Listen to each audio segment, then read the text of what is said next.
जय हिंद। कैसे हैं आप लोग? ठीक, बढ़िया, एकदम मस्त। चलिए, आप सभी लोग का स्वागत है। आज की क्लास में हम लोग भारतीय भूगोल पढ़ रहे हैं। भारतीय भूगोल में इस समय जो वर्तमान में पढ़ रहे हैं वो भारत की वनस्पतियों के बारे में हम लोग देख रहे हैं। ठीक है, कि जो भारत में वनस्पतियाँ पाई जाती हैं वो कहाँ कहाँ पाई जाती है, कौन कौन सी वनस्पतियाँ पाई जाती हैं। ठीक है, तो इससे पहले वाले वीडियो में हम लोग ये देखें कि वनस्पतियाँ होती क्या हैं, प्राकृतिक वनस्पतियाँ क्या होती हैं, और उसको प्रभावित करने वाले कारकों के बारे में भी देखें। कारक में मतलब जैसे तापमान, वर्षा हो गया, ठीक, सूर्य की किरण मतलब सूर्य का जो प्रकाश है, ठीक है, उसके बारे में, धरातलीय स्वरूप कैसे, मृदा के बारे में। ये सभी कारक हैं जो वनस्पतियों को मुख्य रूप से प्रभावित करती हैं। ठीक है, या उनके विकास में महत्वपूर्ण भूमिका निभाती हैं। ठीक है, इसके बाद हम लोग ये देखें, इसको देखने के बाद फिर ये देखें कि भारत में 5 प्रकार की वनस्पतियाँ पाई जाती हैं। अब 5 प्रकार की वनस्पतियों के बारे में हम लोग कल देखें कि कौन कौन सी पाई जाती हैं। तो ये बताया गया कि उष्णकटिबंधीय सदाबहार वन पाया जाता है। ठीक है, फिर उष्णकटिबंधीय पर्णपाती वन पाया जाता है। फिर इसके बाद ज्वारी वन या मैंग्रोव वन कहते हैं, एक वो पाया जाता है, और एक पर्वतीय वन हो गया, और एक कटीली झाड़ियाँ हो गई, शुष्क वन या कटीली झाड़ियों के बारे में। ठीक है, ये हम लोग देखे हैं। ठीक, ये 5 देखें, और साथ ही साथ हम इससे पहले एक ये देख चुके हैं कि जो उष्णकटिबंधीय सदाबहार वन है उसके बारे में हम लोग देखें। उष्णकटिबंधीय सदाबहार वन एवं अर्ध सदाबहार वन, ठीक है, दोनों देख लिए हैं। ठीक, तो आप क्या करेंगे, इससे पहले वाले वीडियो देख लीजिएगा, फिर इसको देखना शुरू करिएगा। आज हम लोग मुख्य रूप से उष्णकटिबंधीय पर्णपाती वन देखेंगे। ठीक है, पर्णपाती भी आर्द्र एवं शुष्क दोनों देखेंगे। जिस प्रकार वहां पास देखेंगे वहां पास भी देख लेंगे, यहाँ पास भी मतलब। ठीक, तो आप लोग क्या करेंगे, इससे पहले देख लेंगे उसको, फिर इसके बाद शुरू करिएगा। ठीक, इसको चलिए आइए हम लोग देखते हैं। ठीक है, और हम लोग कई सारे वीडियो पहले भी देख ही चुके हैं। ठीक है, हम लोग भारत की स्थिति एवं विस्तार, नदियाँ, हिमालय पर्वत, ठीक है, मैदानी भाग, ठीक, और पठारी भाग, ये सब हम लोग देख चुके हैं। तो आप लोग मानसून भी देख चुके हैं, जलवायु के बारे में, तो आप लोग उसको दिन मृदा के बारे में इसको भी बताया गया है। ठीक है, तो आप लोग ये सब देख लीजिएगा, फिर आप लोग इसको भी देख लीजिएगा। ठीक, चलिए आइए हम लोग लिखते हैं। ठीक, चलिए,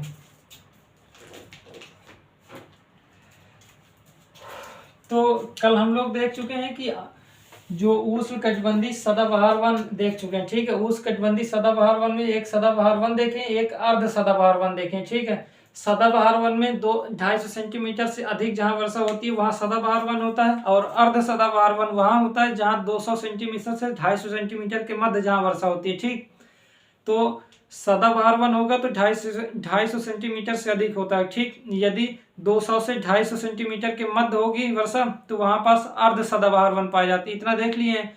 तो आज हम लोग देखेंगे कि 100 से 200 सेंटीमीटर के मध्य के मतलब जहां वर्षा होगी वहां कौन से वन पाए जाएंगे। ठीक है, तो आप क्या लिखेंगे, उष्णकटिबंधीय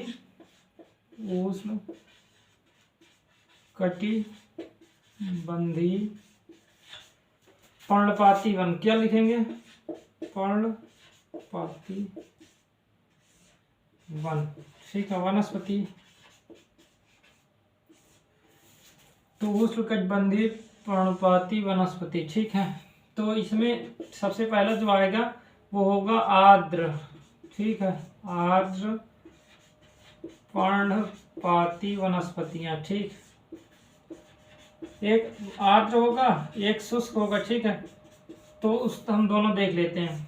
मतलब पर्णपाती वन ही है, लेकिन एक वर्षा का अंतर है। वर्षा जहाँ पास थोड़ा ठीक ठाक ज्यादा हो गई वहाँ आर्द्र हो गया, जहाँ उससे कम वर्षा हुई वो शुष्क हो गया। ठीक है, तो आर्द्र एवं शुष्क में मतलब उनके वर्षा में अंतर के कारण आर्द्र एवं शुष्क में डिवाइड किया गया। ठीक है, ठीक, तो आर्द्र पर्णपाती वन क्या है, यह वनस्पति क्या है, इसके बारे में देखें। तो आप लोग सदाबहार वन देखेंगे तो सदाबहार वन में ये बताया गया था कि जो वनस्पतियां, जो पेड़ पौधे, सदाबहार का मतलब ये हो गया कि वो पत्तियां कभी गिराती नहीं। ठीक है, हमेशा हरे भरे रहते हैं, वर्षा बहुत ज्यादा मिलती है। ठीक है, जब वर्षा बहुत होगा तो नमी बहुत होगी तो वो पत्तियों को नहीं गिराते।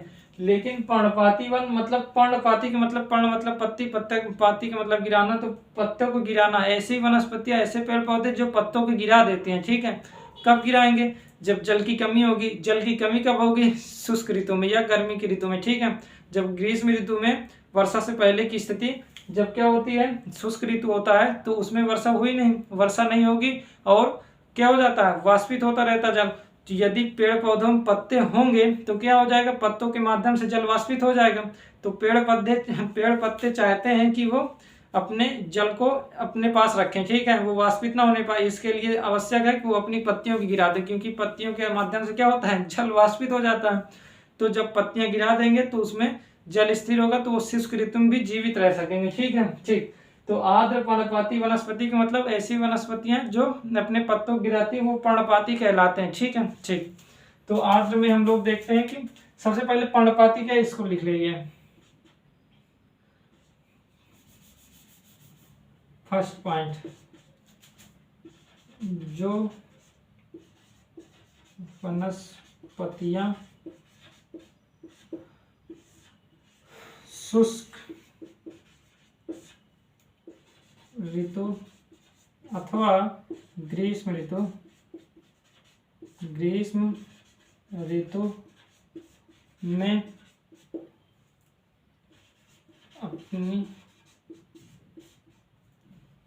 अपने पत्ते गिरा देते हैं, वो क्या कहलाते हैं, वो पर्णपाती वन कहलाते हैं, ठीक है, पर्णपाती वन कहलाते हैं। अब आप ये बताइए पत्ते क्यों गिराते हैं, समझ में आया? तो दूसरा पॉइंट आप लिखिए,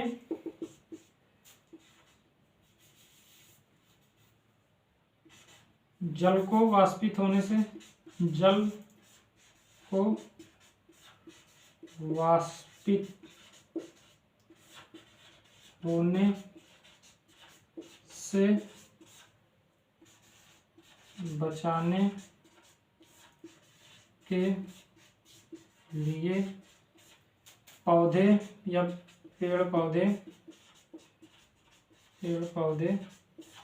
कौन सी ऋतु में, ग्रीष्म ऋतु में, ठीक है, ग्रीष्म ऋतु में पत्ते गिरा देते हैं, ठीक है, पत्ते गिरा देते हैं, ठीक है। तो जल को वाष्पित होने से बचाने के लिए पेड़ पौधे ग्रीष्म ऋतु में पत्ते गिरा देते हैं। देखिए ग्रीष्म ऋतु में जल कम है पेड़ पौधों पर, तो वो चाहते हैं कि अत्यधिक जल उनके पास रहना, कि जीवित रहने के लिए क्या चाहिए, जल चाहिए, नहीं तो क्या हो जाएंगे, वो नष्ट हो जाएंगे।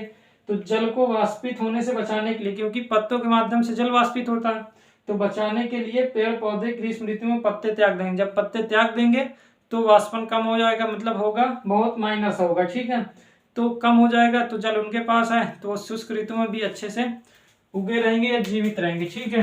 ठीक, तो जो वनस्पतियां शुष्क ऋतु में अपने पत्ते गिरा देते हैं उसे पर्णपाती वन कहते हैं। और जल को वाष्पित होने से बचाने के लिए ऐसा क्यों करते हैं, जल को वाष्पित होने से बचाने के लिए ऐसा करते हैं, ठीक है, नहीं करेंगे तो वो मतलब सर्वाइव नहीं कर पाएंगे, जीवित नहीं रह पाएंगे, ठीक है। ठीक,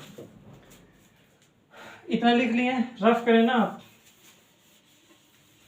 ठीक। तो अब लिखते क्या है, इसमें क्या लिखेंगे, इसमें लिखेंगे हम लोग तीसरा पॉइंट, जहां 200 सेंटीमीटर से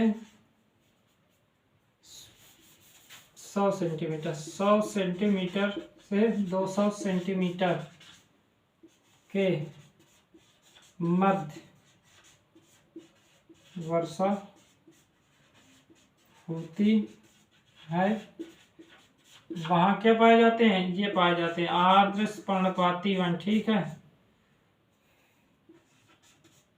आर्द्र पर्णपाती वन, ठीक, लिख लीजिएगा, पूरा लिख लीजिएगा, आर्द्र पर्णपाती वनस्पतियां लिख लीजिएगा, ठीक। ठीक, तो जहां 100 सेंटीमीटर से 200 सेंटीमीटर के मध्य वर्षा होती है, 100 सेंटीमीटर से 200 सेंटीमीटर, देखिए 200 से 250 सेंटीमीटर तो आर्द्र सदाबहार वन होते हैं, ठीक है, आर्द्र सदाबहार। यहाँ पर जब सदाबहार लिखेंगे, इससे पहले वाले में बताया गया कि आर्द्र सदाबहार वनस्पति क्या होगा, ये जो 100 से 100 सेंटीमीटर से 200 सेंटीमीटर, इसके स्थान पर 200 सेंटीमीटर से 250 सेंटीमीटर के मध्य यदि वर्षा हो रही है तो वहां आर्द्र सदाबहार वन पाए जाएंगे। यदि 250 सेंटीमीटर से अधिक वर्षा हो रही है तो वहां पास सदाबहार वन पाएंगे, ठीक है। और ये क्या होंगे, जहां 100 सेंटीमीटर से 200 सेंटीमीटर के मध्य वर्षा होगी वहां आर्द्र पर्णपाती वन पाएंगे, ठीक है, कोई परेशानी तो नहीं है। ठीक, तो सदाबहार वन 250 सेंटीमीटर से अधिक, अर्ध सदाबहार वन जो होंगे वो 200 से 250 सेंटीमीटर के मध्य, और ये क्या होंगे, ये 100 सेंटीमीटर से 200 सेंटीमीटर के मध्य जहां वर्षा होगी वहां आर्द्र पर्णपाती वनस्पतियां पाई जाएंगी, ठीक है। ठीक, तो ये वाला क्षेत्र अगर आप देखेंगे तो ये तो मिट्टी वाला था ना, ये हम लोग मिट्टियों का था। इधर तो है ये पूरा है, ये तो ऊपर है अभी पर्वतीय बना, अभी हम इसको नहीं देख रहे हैं। मिट्टियां भी पर्वतीय यहीं पाई जाती थी, ठीक है, इसलिए वो बना गया। हम लोग देखते हैं कि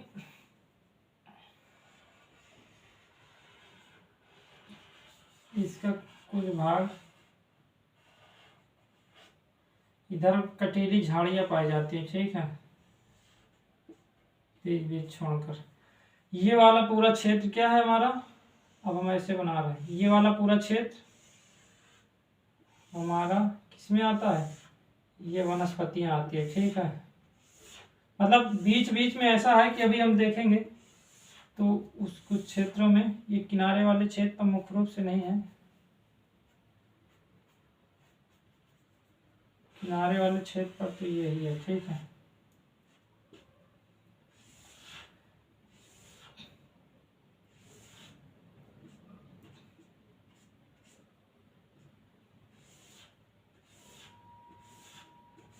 तो ये पूरा क्षेत्र है, ये बीच वाला क्षेत्र है, ये वाले में भी नहीं पाया जाता, ठीक है,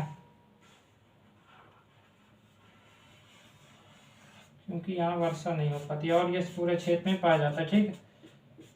तो ये वनस्पतियां जो देख रहे हैं ये सब क्या है, ये है आर्द्र पर्णपाती वन नहीं है, इसके साथ साथ आर्द्र एवं शुष्क दोनों है, ठीक है, क्योंकि ये वाले क्षेत्र पर शुष्क वनस्पतियां पाई जाती है, तो हम पूरा बनाती हैं तो उसमें दोनों पर्णपाती वन सम्मिलित हो जाएंगे, ठीक है।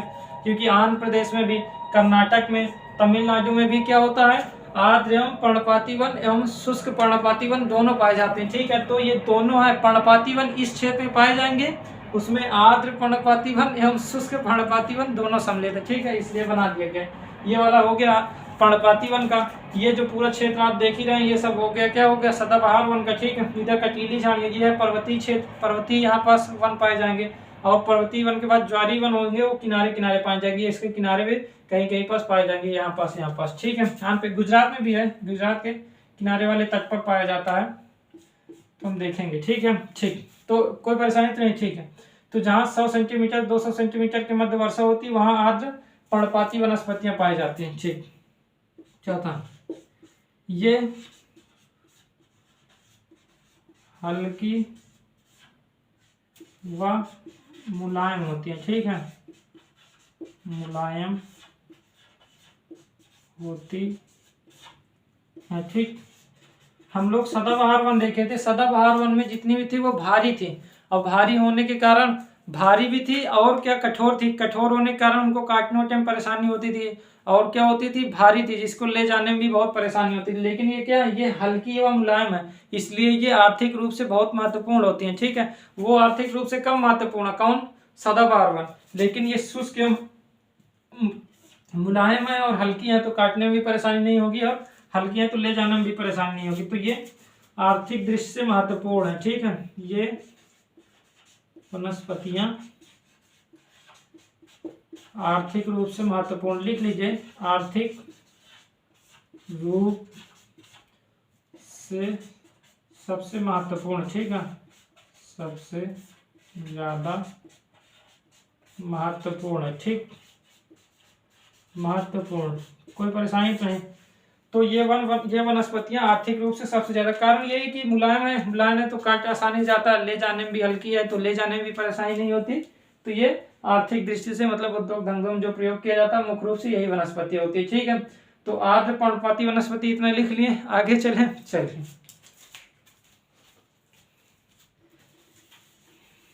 ठीक है, इतना लिख लीजिएगा।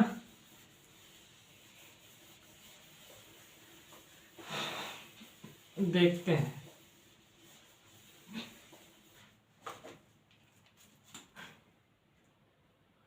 कौन सा है, पांचवा बिंदु, ठीक। तो यहाँ जो पौधे पाए जाते हैं, पेड़ पौधे जो वनस्पतियां हैं,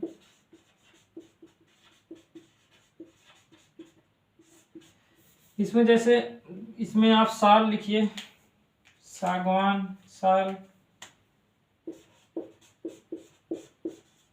सागवान हो गया, ठीक। सागवान के पेड़ देखिए कितने महंगे जाते हैं, साल हो गया, सागवान हो गया। इसी क्षेत्र में नीम, महुआ, ठीक है, चंदन, आम,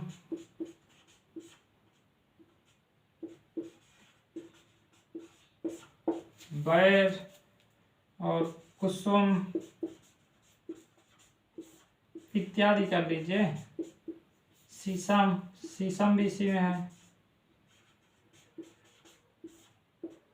इत्यादि। ठीक है, तो ये देखिए आर्थिक रूप से सभी दृष्टि महत्वपूर्ण वाले चीज, मतलब सभी महत्वपूर्ण ही आर्थिक रूप से। ठीक, तो आर्थिक रूप से महत्वपूर्ण पेड़ पौधे आर्द्र पर्णपाती वनस्पतियों में ही मुख्य रूप से सम्मिलित है। कोई परेशानी तो नहीं? ठीक है, इतना लिख लीजिए। सागवान, साल, नीम, महुआ, चंदन, आम, बैर, कुसुम, शीशम, ये तो सब आप लोग जानते हैं। ठीक है, ठीक हो गया, लिख लिए। ठीक, तो आर्द्र पर्णपाती वनस्पति समझ में आया। ठीक, इतना ही है। और वो लगभग इस वाले पूरे क्षेत्र, जैसे देखिए उत्तर प्रदेश है, यहाँ पास क्या है, ये उत्तर प्रदेश, इधर बिहार, ये है पश्चिम बंगाल के कुछ भागों में। ठीक है, पश्चिम बंगाल के इधर वाले भाग में थोड़ा सा वो पाया जाता है और उसके कुछ भागों में पाया जाता है। ठीक, और नीचे झारखंड, छत्तीसगढ़, ये मध्य प्रदेश है, आंध्र प्रदेश, ये तेलंगाना है, आंध्र प्रदेश है, और नीचे जाएंगे ये वाला कर्नाटक का क्षेत्र, ये है तमिलनाडु का क्षेत्र। ठीक है, तो और ये इधर महाराष्ट्र वाला क्षेत्र। ठीक, तो ये गुजरात वाला क्षेत्र, ये पूरा गुजरात, ये है राजस्थान वाला, तो यहाँ तो पाया नहीं जाएगा। ठीक है, तो इस वाले पूरे क्षेत्र में पाया जाएगा। गुजरात में भी पाया जाता है, वो गुजरात में मुख्य रूप से पाया जाता है, यहाँ पर शुष्क रहेगा। ठीक है, शुष्क पर्णपाती वनस्पति इस वाले क्षेत्र में, तेलंगाना के कुछ क्षेत्रों में, आंध्र प्रदेश के, कर्नाटक, तमिलनाडु कुछ कुछ क्षेत्रों में ये तो पाया ही जाएगा। साथ ही साथ जो होगा शुष्क होगा, शुष्क, क्योंकि वर्षा जहाँ कम हो गई है, वर्षा के माध्यम से हम लोग डिवाइड कर रहे हैं।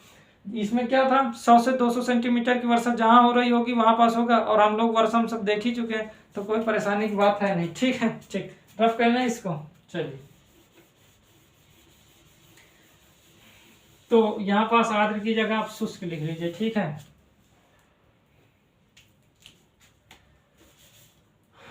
शुष्क। ठीक है, पर्णपाती तो रहेगा ही, शुष्क है। ठीक है, पर्णपाती का मतलब वही है। अब शुष्क में केवल वर्षा का अंतर अगर हम देखें, तो जब वर्षा का अंतर होगा तो थोड़ा बहुत वनस्पतियों में भी अंतर आ जाएगा। ठीक है, तो आप इसमें लिखिए कि जहां वर्षा 70 सेंटीमीटर से 100 सेंटीमीटर के मध्य होती है, वहां पास क्या पाया जाता है, होती है वहां पास शुष्क पर्णपाती वनस्पति पाई जाती है। ठीक है, शुष्क पर्णपाती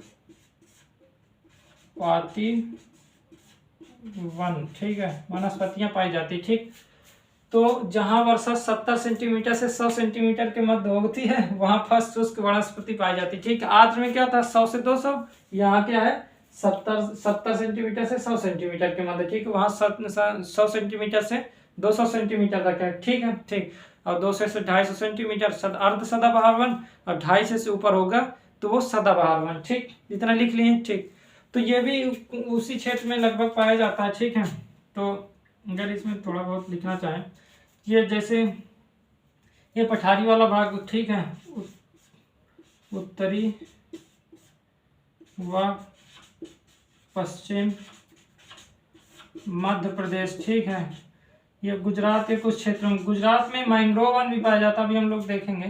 ठीक है, गुजरात हो गया, तेलंगाना, तमिलनाडु। ठीक है, मतलब कुछ कुछ भाग में, क्योंकि ये भी पाया जाता है। देखिए तमिलनाडु में तो सदाबहार वन भी पाया जाता है इस किनारे वाले क्षेत्र में, तो यहाँ पास शुष्क पर्णपाती है, आर्द्र पर्णपाती भी पाया जाता है। ठीक है, कर्नाटक वाले क्षेत्र में हम लोग देखेंगे ये कटीली झाड़ियाँ भी पाई जाती है, क्योंकि यहाँ पास वर्षा नहीं होती, विदर्भ क्षेत्र है। ठीक है, ठीक, तो तेलंगाना, तमिलनाडु और एक यहाँ कर्नाटक। ठीक है, कर्नाटक वाले क्षेत्रों में पाया जाता है। ठीक है, वाले क्षेत्रों में। ठीक है, उत्तरी पश्चिम मध्य प्रदेश, गुजरात, तेलंगाना, तमिलनाडु, कर्नाटक वाले क्षेत्र में। ठीक है, इत्यादि कर लीजिए। वर्षा देखिएगा, जहां पास वर्षा ये होगी उसी अनुसार तो होगा। वर्षा जहां 70 सेंटीमीटर से 100 सेंटीमीटर के मध्य हो रहा होगा वहीं होगा। अगर जैसे इससे ऊपर होगा तो वहां तो आर्द्र हो जाएगा, जब उससे ऊपर होगा तो अर्ध सदाबहार, और सबसे ऊपर होगा तो वो सदाबहार वन कहलाएगा। ठीक है, अब जब 70 सेंटीमीटर से कम वर्षा होगी तो वहां पास शुष्क वनस्पतियां, मतलब ये होगी शुष्क वनस्पतियां ही पाई जाएंगी, जैसे झाड़ियां, ठीक है, कटीली झाड़ियां, ये सब पाया जाता है। वो 70 सेंटीमीटर से कम क्षेत्र पर होता है, 30 वाले पूरे क्षेत्र में। और ये दिल्ली उल्ली के ऊपर जैसे चलते जाएंगे वहाँ 70 सेंटीमीटर से कम वर्षा ऊपर होती है, तो वहाँ मुख्य रूप से इधर वाले क्षेत्र में पाया जाता है। ठीक है, कोई दिक्कत नहीं। चलिए इतना लिख लिए हैं, आगे चलते हैं। मतलब अब इसमें आगे क्या चलना है कि सब चीज़ तो वही है, थोड़ा थोड़ा वनस्पतियां भी लगभग सेम ही रहेंगी, कुछ अंतर के अलावा। ठीक है, जैसे तेंदु पलाश ये सब पाए जाते हैं, अमलतास ये भी पाया जाता है, और अक्सर ऊट भी पाया जाता है इसी क्षेत्र में। और तो सब बेर और भी इसी में पाया जाता है, बेल भी पाया जाता है। ठीक है, वनस्पतियां लगभग वही है, थोड़ा बहुत अगर आप लिखना चाहें तो जैसे तेंदु पलाश, और हो गया अमलतास, ठीक है, अक्सरवुड,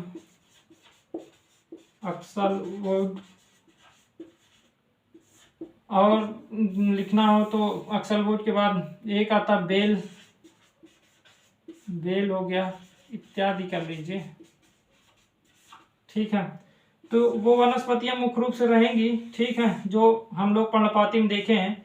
लेकिन अगर शुष्क में देखेंगे तो मुख्य रूप से ये वनस्पतियां पाई जाती हैं। ठीक है, इतना लिखे, तेंदु इत्यादि कर लिए ना, तेंदु पलाश अमलतास अक्सरवुड बेल, ये सभी क्षेत्र कहाँ है, ये इस क्षेत्र में ही पाए जाते हैं। ये जो पेड़ पौधे हैं वो शुष्क पर्णपाती वनस्पतियों वाले क्षेत्र पर पाए जाते हैं, और शुष्क पर्णपाती वनस्पतियां 70 सेंटीमीटर से 100 सेंटीमीटर के मध्य जहाँ वर्षा होती है वहाँ पाए जाते हैं। ठीक है, ठीक, कोई परेशानी तो नहीं। ठीक है, हो गया, इतना देख लिए। चलिए, तो इतना ही देखना था, थोड़ा सा ही है ना। ठीक है, तो हम लोग आज क्या देखें, पर्णपाती वनस्पति देख लिए मुख्य रूप से, सदाबहार वनस्पतियां देख लिए, पर्णपाती वनस्पतियां देख लिए।